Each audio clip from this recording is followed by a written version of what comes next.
반갑습니다. 미래의 가이드 황성수입니다. 자, 이번 시간에는 정말 흥미로운 주제를 하나 가져왔습니다. 혹시 요즘 챗GPT나 제미나이 같은 AI 서비스를 많이 쓰시나요? 자, 그런데 이 AI를 돌리는 데이터 센터가 엄청나게 많은 전기를 소모한다고 합니다. 그리고 바로 이 폭발적인 전력 수요가 지금 전 세계 원전 시장을 뒤흔들고 있는데요. 자, 미국이 지금 원전을 미친 듯이 짓고 싶어 하는데 문제가 하나 있습니다. 40년 넘게 원전을 안 지으면서 그 기술도 인력도 모두 사라져 버렸다는 건데요. 그래서 전 세계가 주목하는 파트너가 바로 우리 한국입니다. 이번 시간에는 글로벌 원전 패권 전쟁 3라운드에서 우리 K원전이 어떻게 갑자리를 차지하는지, 그리고 어떤 기업에 주목해야 하는지 낱낱이 파헤쳐 드리도록 하겠습니다. 여러분, 미국 동부에 PJM이라는 전력 도매 시장이 있는데요. 우리나라로 치면 수도권에서 남부까지 아우르는 거대한 전력망입니다. 이 시장에서 지금 무슨 일이 벌어지고 있냐면 이른바 용량요금이라는 전기 예약 비용이 불과 3년 만에 무려 877%나 폭등했습니다. 법으로 정해진 상한선까지 꽉 차버렸는데요. 왜 이런 일이 벌어졌을까요? 바로 AI 데이터 센터들이 24시간 365일 절대 꺼지지 않는 전기가 필요하기 때문입니다. 태양광은 밤에 안 되고 바람이 없으면 풍력도 안 됩니다. 가스 발전은 겨울에 가스 공급이 끊길 수 있고요. 그런데 원전은 다릅니다. 시료 용량 개수가 95%로 가장 높은데요. 쉽게 말하면 100의 용량을 가진 원전이 95를 실제로 안정적으로 공급한다는 의미입니다. 탄소도 안 나오고 가스 가격 변동에도 끄덕이 없습니다. AI 시대에 원전이 다시 최고의 발전원으로 떠오른 이유가 바로 여기에 있습니다. PJM 지역만 봐도 2035년까지 63기가와트의 신규 발전 용량이 필요한데요. 이는 우리나라 한국 전체 발전 설비의 절반이 넘는 규모입니다. 그 규모를 채울 가장 확실한 방법이 원전이라는 결론이 나옵니다. 자, 그렇다면 미국이 실제 원전을 얼마나 짓겠다는 걸까요? 자, 2026년 현재 미국에서 7개 프로젝트 12기 이상의 대형 원전 건설이 검토되고 있는데요. 여기에 소형 모듈 원전, 즉 SMR도 다수의 프로젝트가 추진 중입니다. 특히 주목할 만한 건 TVA, 테네시강 유역 개발 공사인데요. 연방정부 소유의 이 전력회사가 오는 5월 이사회에서 장기 전력 수급 계획 IRP를 승인하면 뉴스케일 SMR 최대 6기가와트 프로젝트의 법적 근거가 마련됩니다. 자, 이것이 미국 소형 모듈 원전 시장 개화의 신호탄이 될 수 있는데요. 마치 댐에서 물꼬를 트는 것처럼 이 첫 번째 계약이 터지면 다른 프로젝트들도 줄줄이 따라올 가능성이 높습니다. 자, 그런데 원전을 짓고 싶어도 짓지 못하는 이유가 있는데요. 바로 사람 문제입니다. 미국이 40년 가까이 원전을 짓지 않으면서 원전 건설에 정통한 베테랑 인력이 고작 1000명 수준으로 줄어들었습니다. 2050년까지 신규 원전 200기가와트를 짓기 위해서는 무려 23만에서 27만 명의 새로운 인력이 필요한데요. 지금 당장 원전 건설에 투입할 수 있는 인력은 고작 15,600명에 불과합니다.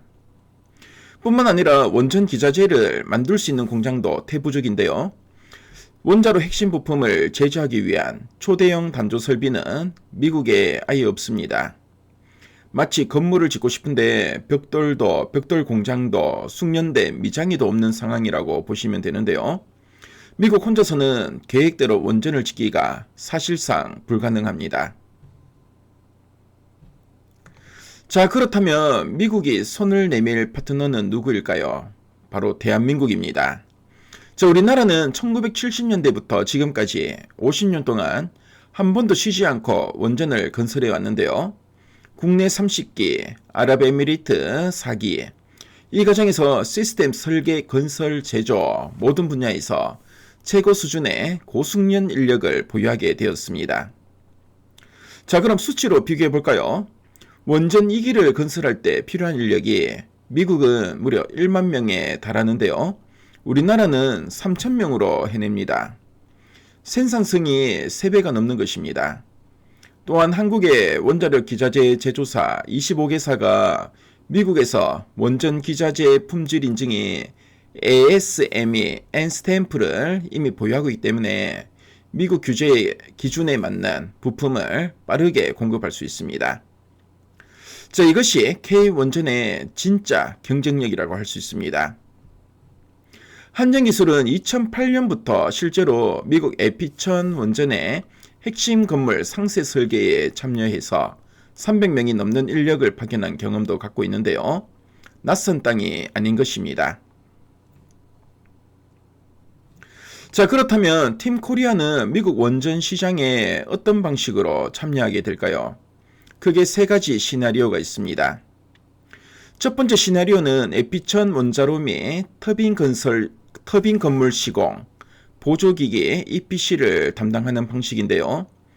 이 경우 원전 2기 기준 수주 금액이 약 19조 원 수준입니다. 두 번째 시나리오는 원자로 건물 시공에다 이제 터빈 건물과 보조기기 EPC까지 더 많이 담당하는 방식인데요. 수주 금액이 약 23조 원으로 늘어납니다. 세 번째는 가장 이상적인 시나리오인데요. 한국형 원전인 APR-1000을 미국에 직접 짓는 것입니다. 이 경우 수주 금액이 26조 원으로 가장 큽니다. 시나리오 1보다 시나리오 2가, 시나리오 2보다 시나리오 3이 우리나라 기업들이 가져갈 수 있는 파이가 훨씬 커집니다. 한미 원전 협력이 어느 수준까지 진전되느냐에 따라 K원전 기업들의 수주 규모가 달라지는 구조입니다. 자, 그렇다면 이제 가장 중요한 부분, 투자 관련 기업들을 살펴보겠습니다. 자, 오늘 소개해드릴 기업은 3곳인데요. 자, 첫 번째 기업은 한전기술입니다. 한전기술은 국내 유일의 원전 종합설계 독점 기업인데요. 한전기술은 지난 50년간 국내 33기 원전 건설의 설계를 도맡아온 국내 유일의 설계 전문 기업입니다. 자, 원전 설계를 할 수 있는 곳이 한국에 단 한 곳뿐이니까 원전이 지어질수록 무조건 일감이 생긴다고 할 수 있습니다. 자, 2008년 웨스팅하우스와 약 300억 원 규모 계약으로 에피천 핵심 건물 상세 설계에 직접 참여한 경험을 보유하고 있는데요. 이미 미국 NRC 인허가 실무 경험과 미국 기술 표준 이해도가 국내 최고 수준이라고 합니다. 한수원이 미국 에피천 EPC를 수주하면 한전기술이 자연스럽게 종합 설계를 맡습니다. 자, 그리고 설계업의 특성상 고정비 비중이 높아서 수주가 늘어나면 매출보다 이익이 훨씬 빠르게 증가하게 되는데요. 2026년 올해 영업이익이 전년 대비 139% 급증할 것으로 전망됩니다. 자, 한국형 원전 수출의 확대와 글로벌 SMR 설계 참여로 중장기 외형 성장이 기대되는 종목입니다. 자, 두 번째는 두산에너빌리티인데요. 자, 두산에너빌리티는 원전의 핵심 심장인 원자로 압력 용기와 증기 발생기를 만들 수 있는 설비와 기술을 보유한 국내 유일의 기업입니다. 초대형 단조 설비가 없는 미국은 우리에게 의존할 수밖에 없는 구조라고 할 수 있는데요. 자, 이로 인한 수혜가 기대되는 종목입니다. 자, 그리고 2026년 폴란드 에피천 원자로 기자재, 테라파워의 미국향 네트리움 SMR 기자재, 뉴스케일 루마니아 미국향 보이얼 SMR 주기기 등 다국적 원전 기술사로부터의 수주가 동시에 확대되는 시점인데요. 자, 원래 2026년에는 수주 금액이 총 14조 3천억 원이 전망되고 있습니다. 자, 그리고 미국에서 원전 기자재를 공급하려면 반드시 필요한 ASME N스탬프를 무려 14종을 보유하고 있는데요. 한미 원전 협력 시 터빈 발전기까지 추가 공급이 가능하고요. 시나리오 확대에 따라 추가 수주 여력이 크게 확대될 것으로 보여집니다. 자, 다음으로는 한국전력인데요. 한국전력 한수원이 미국 대형 원전 EPC 주계약자로 참여하면 프로젝트 총관리부터 종합설계, 기자재 조달, 시운전까지 전 공정을 지휘하게 됩니다.